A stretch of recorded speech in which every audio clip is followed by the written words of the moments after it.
जंगल में एक पेड़ पर सुनहरी चिड़िया रहती थी। जब वो गाती थी तो उसके चोंच से सोने की मोती झरते थे।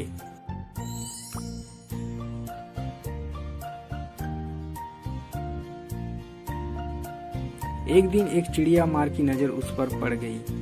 चिड़िया के मुंह से सोने की मोती झरते देखकर वो खुशी से फूला नहीं समाया। उसने मन ही मन कहा, वाह वाह वाह, आज तो मेरे भाग्य खुल गए।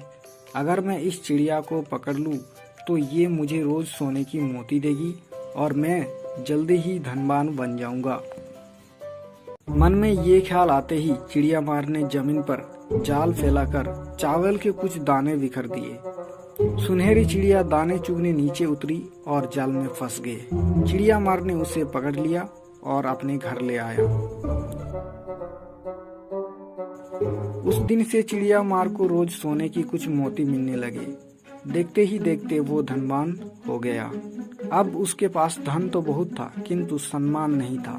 ये बात उसे बहुत परेशान करती रहती थी कि आपकी लोग उसे चिड़िया मार ही कहकर बुलाते थे। वो सोचता कि ऐसा क्या करूं कि लोग मेरा सम्मान करें। एक दिन उसके दिमाग में एक युक्ति आई।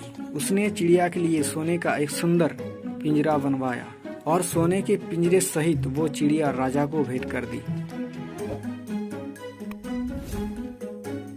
उपहार देते समय उसने राजा से कहा, महाराज, ये चिड़िया आपके महल में मधुर गीत गाएगी और रोज आपको एक सोने की मोती देगी। ये उपहार पाकर राजा बहुत प्रसन्न हुआ। उसने चिड़िया मार को दरबार में ऊंचा पद दे दिया। जल्द ही राजा के पास ढेर सारे सोने की मोती जमा हो गए। राजा ने सोने के पिंजरे सहित वो चिड़िया अपनी प्रिय रानी को दे दी। रानी ने पिंजरे का दरवाजा खोलकर चिड़िया को आजाद कर दिया और सोने का पिंजरा सही सुनहार को देकर कहा, इस सोने के पिंजरे से मेरे लिए सुंदर सुंदर गहने बना दो। आजाद होकर चिड़िया बोली, रानी माँ, तुम धन्य हो जो तुमने मुझे आजाद किया। तुम्हारे दिल में अपार दया है और लालच भी नहीं है। मुझे कैद में रहना बुरा लगता था। कहकर वो जंगल में उड़ गई। अब वो रोज रानी का गुणगान करती।